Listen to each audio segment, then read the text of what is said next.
স্বাধীন গণমাধ্যম ছাড়া নির্বাচিত সরকারকে কেউই প্রকৃত সত্য তথ্য দেয় না বলে মন্তব্য করেছেন ডেইলি স্টার সম্পাদক মাহফুজ আনাম। রাষ্ট্রের কল্যাণে মালিকদের দ্বারা প্রভাবিত না হয়ে নৈতিক সাংবাদিকতা করার আহ্বান জানিয়েছেন তিনি। ঢাকা বিশ্ববিদ্যালয়ে অধ্যাপক সিতারা পারভিন পুরস্কার প্রদান অনুষ্ঠানে এসব কথা বলেন ডেইলি স্টার সম্পাদক। লায়লা নওশিনের রিপোর্ট।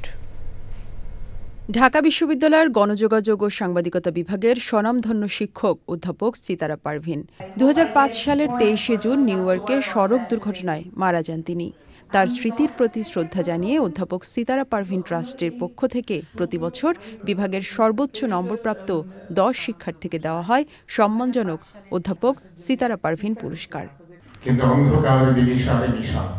এবারের আয়োজনে অতিথি বক্তা ছিলেন ডেইলি স্টার সম্পাদক মাহফুজ আনাম। বক্তৃতায় মত প্রকাশের স্বাধীনতার পাশাপাশি নৈতিক সাংবাদিকতার গুরুত্ব তুলে ধরেন তিনি। আমি দৃঢ়ভাবে বিশ্বাস করি যে একটা নির্বাচিত সরকারকে সত্য কথা কেউ বলবে না, তার ব্যুরোক্রেসি তাকে বলবে না।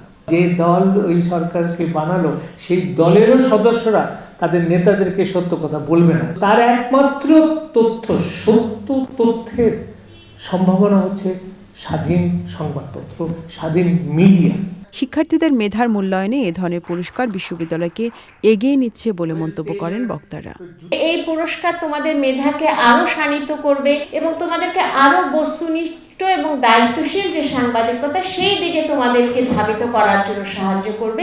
আমার মনে হয় যে আমরা স্বাধীনতা বা ফ্রিডম এটার কথা যখন বলবো, ওটা প্রয়োগ করার ক্ষেত্রে যে সতর্কতা, যে দায়বদ্ধতা, সেই দিকটাও আমাদের খেয়াল রাখতে হবে। পরে এবছর সর্বোচ্চ নম্বরপ্রাপ্ত শিক্ষার্থীদের হাতে পুরস্কার তুলে দেন অতিথিরা। Laila Nowshin, channel I, Dhaka.